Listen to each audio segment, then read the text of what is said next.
BMW Postgame Show.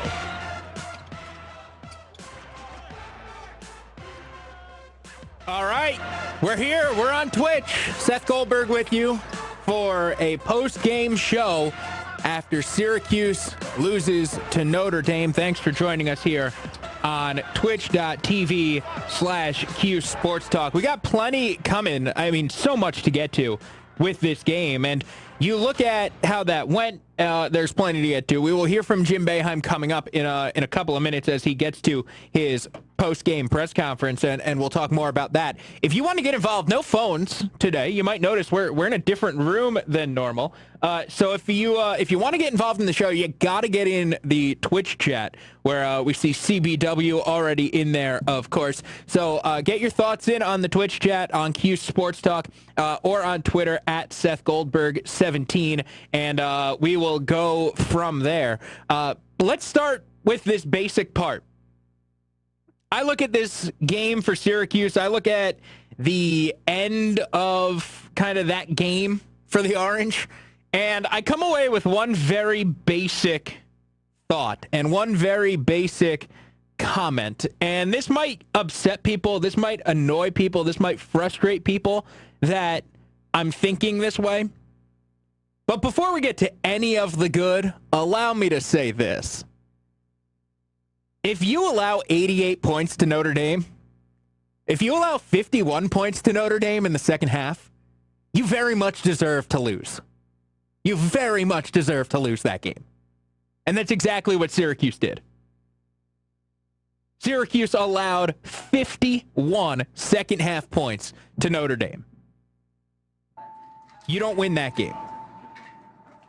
You don't win that game. Attention media, Coach Bray and so I think that you've got to look at it a little bit that way. Yeah, there were some great offensive performances for Syracuse. Elijah Hughes did what Elijah Hughes does. Buddy was great. Joe Girard got really hot at the end. Got really hot. It seemed like he got pumped up, amped up because of that technical foul. However, you can't do what they did on the defensive side of the ball and win. You cannot do what this Syracuse team did defensively and expect to win that game. 51 second half points allowed to Notre Dame. That's just not going to cut it.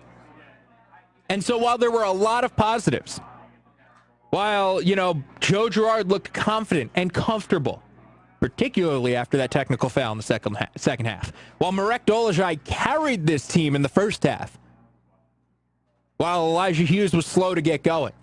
And then Elijah kind of took over. And Buddy got hot and hit a bunch of shots in the second half.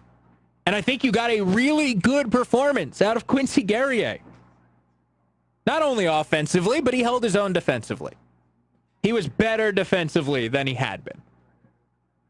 He went out there and he made some plays defensively, blocked 3 shots. Did what you need to do defensively, I think, if you're Quincy. You've got to find a way to limit some kind of scoring, though, because that's just not going to cut it. That's just not going to do the trick. Allowing 51 points and a half to anybody is bad. You can't win games that way. You can't win games allowing 48% from 3. It's just not going to work. It's not going to work in your favor. More often than not, you're going to lose games if you play that way. And Syracuse was close. Syracuse was close because they shot the ball well also.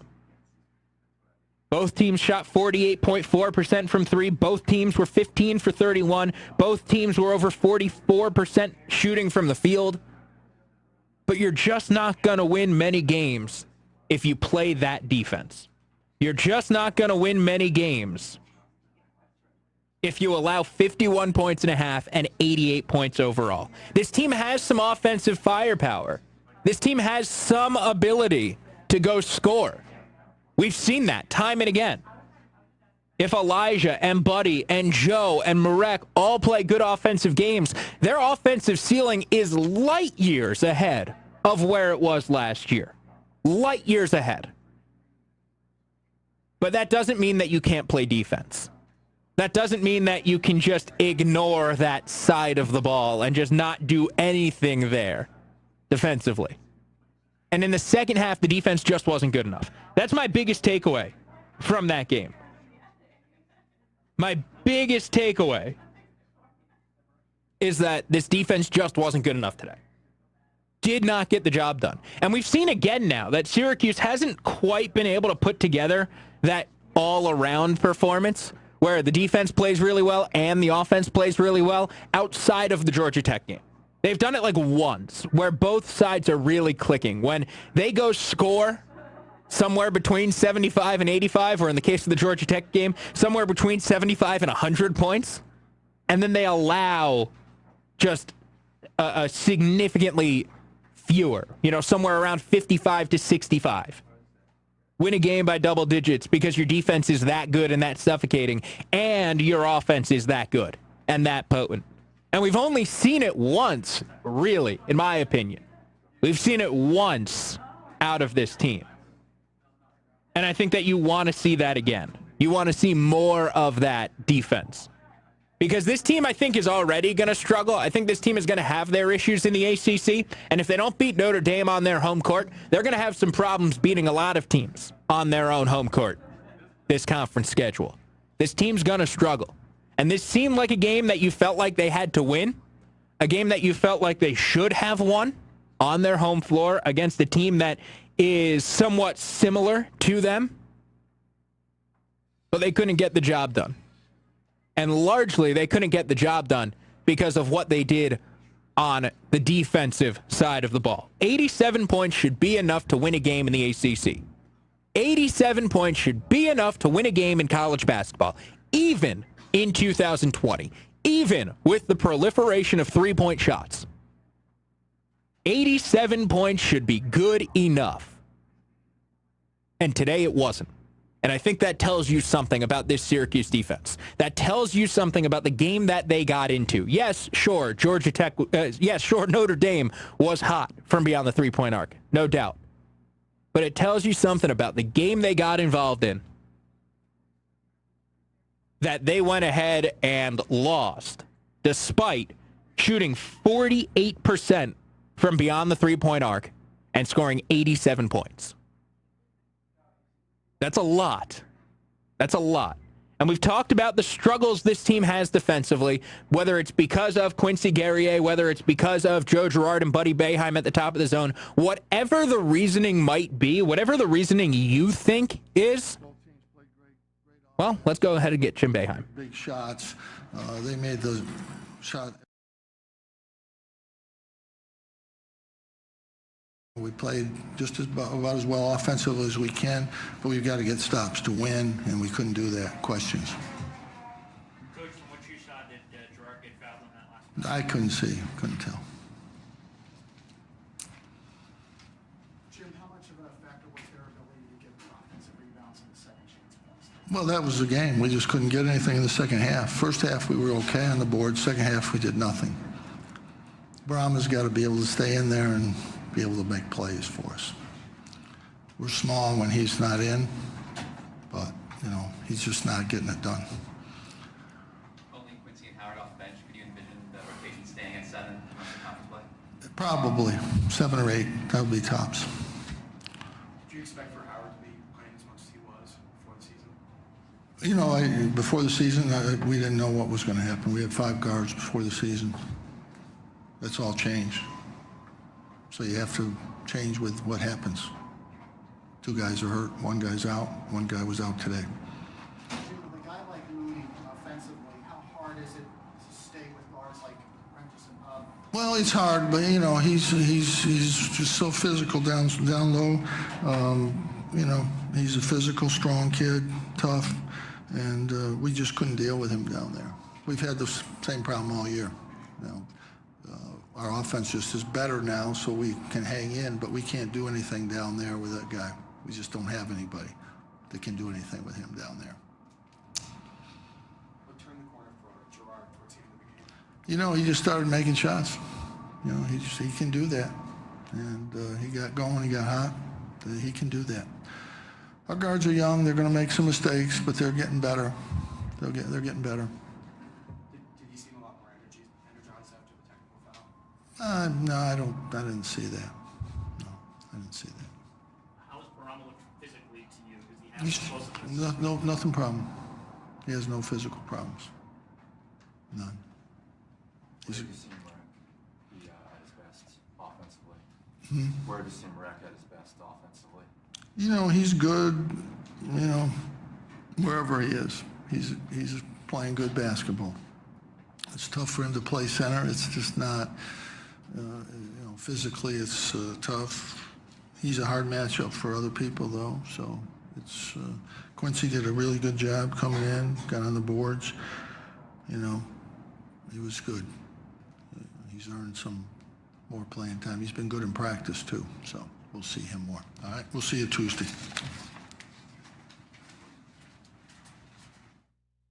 Well, there's Jim Boeheim. Quick after this one. Quick after this game against Notre Dame and this loss. A tough loss for this team. A game that you looked at and said, you know what? Would it be nice if Syracuse won that one? A game that Syracuse probably needs to win. When we were talking about this on Orange Nation on Thursday, when Steve and I were talking and we looked at the schedule and said, hey, you're in an okay position if you're Syracuse because this January schedule is relatively manageable. It's manageable if you beat Notre Dame at home. You know, it's manageable if you win that game. It's manageable if you're able to take advantage of the games that are on your schedule. That shouldn't be too overwhelming. But if you don't, if you go and you do what you did today, and that is allow 51 points in the second half and lose the game when you score 87, that's a problem. Let's get to some of your comments, and feel free to leave them here on the Q Sports Talk chat. Again, reminder, we don't have any phones here in the studio today. So your way to interact in the show is by getting into our Twitch comment section. And let's start with CBW, who is always in our chats, always giving us some questions and some comments. And I thought that what he said here was pretty interesting. CBW saying this is a major hole now for SU, quad 3 loss, correct? That is correct. It is a quadrant 3 loss. Notre Dame is a team ranked 93rd in the country in the net rankings. That falls into quadrant 3 so far this year, as that's the new, air quotes, quadrant system. It's been around for a couple of years now, but yeah, that means it's a quadrant 3 loss. It's one of those losses that you don't want on your resume, and for that to jump up into quadrant 2, they would have to jump 20 spots. Now, the thing I would caution about any resume talk is that I don't know that it matters. To be totally honest, and to be totally blunt, I don't know that it matters to talk resume here with this team on January 4th.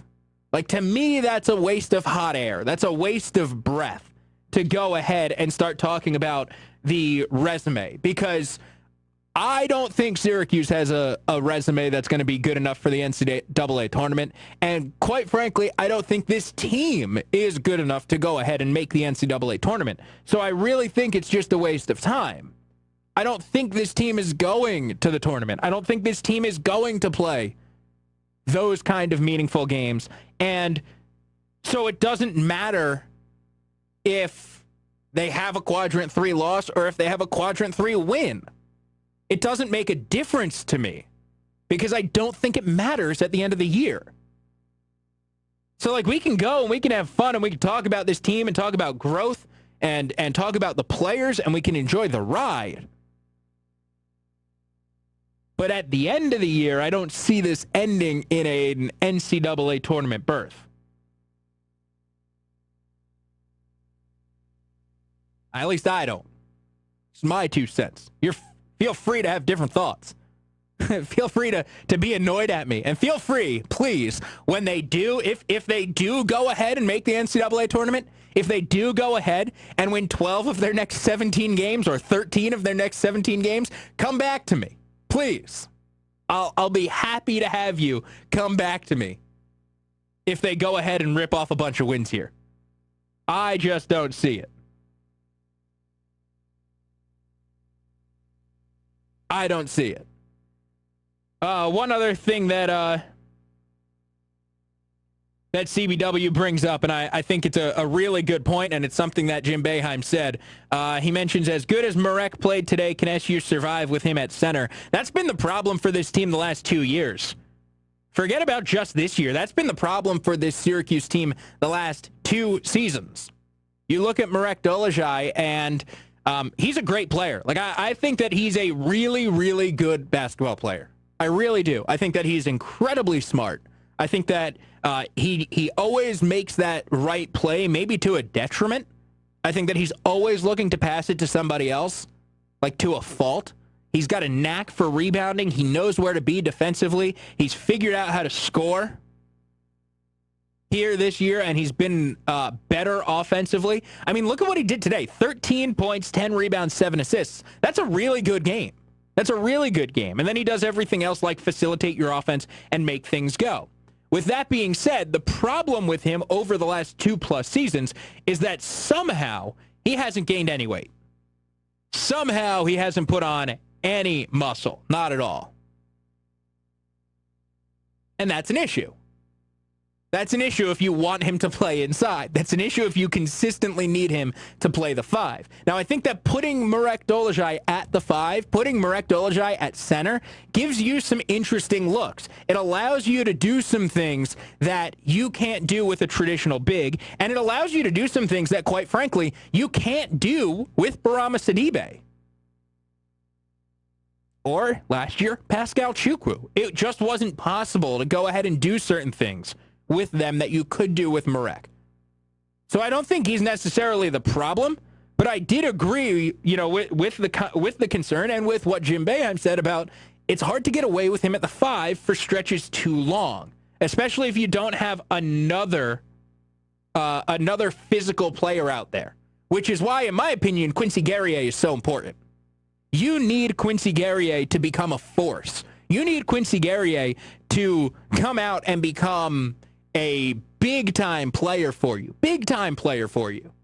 Because if he does, if he can consistently give you, and today he went 10 points, 5 rebounds, but if he can consistently give you 8 points and 10 rebounds, that makes up for the lack of physicality by Marek Dolezaj. That makes up for the lack of rebounding on Marek Dolezaj's part. Quincy's got to help you out in that aspect of the game. I think Elijah Hughes has to continue to help out in that aspect of the game. Today, Elijah put in 5 rebounds. That's his season average. Elijah Hughes has averaged 19 points, 5 rebounds, and 5 assists on the year, and today he had 19 points, 5 rebounds, and 5 assists. He is amazingly consistent. But I really do think that one of the keys to this team is Quincy Guerrier. If he can be an inside presence, if he can be someone who can go grab rebounds, who can get on the boards, then it changes what you can do as far as Marek Dolezaj. It allows you to play Marek Dolezaj at center a little bit more. So let's put a bow on this thing here on Q Sports Talk. Thanks for joining us. And realistically, bottom line, as we wrap up, you cannot expect to win a game when you allow 51 points in a 20-minute half. Bottom line, you cannot expect to win that game. And Syracuse allowed 51 points in a 20-minute half today. Syracuse allowed 51 points to a team that is okay offensively. Not great. And they cannot lose games when you score 87 points. You cannot afford to do that. So a lot of issues for the Orange, specifically on the defensive side of the ball. Offensively, a great game for the Orange, I thought. And you saw what their ceiling could be on the offensive end when Gerard hits shots, when Buddy hits shots, when Marek makes some shots, and Quincy gets going offensively to go along with what Elijah's always going to give you, which is somewhere around 20 points. There's a lot of work to do defensively, though. A lot of work. They've got to figure it out. I don't know how, but they've got to figure it out. Because, again, if you're not beating Notre Dame on your home court, What are the ACC games that you are winning? Don't know. Don't have an answer for you on that one. So that does it for us here on Cuse Sports Talk. Thank you for joining us. Thank you to Tim out in the back helping us out and getting this all set up and getting us on today. And don't forget, join us again Monday for all of our shows here on Cuse Sports Talk. We'll be streaming live throughout the day. So join us on Monday. We'll be back with our regular programming. We'll be talking about this Syracuse basketball game. We'll be getting you ready for Tuesday's game against Virginia Tech. Another big ACC game coming up for the Orange. So today the Orange lose 88-87. This has been an SU basketball post-game show here on Cuse Sports Talk. Thanks for joining us.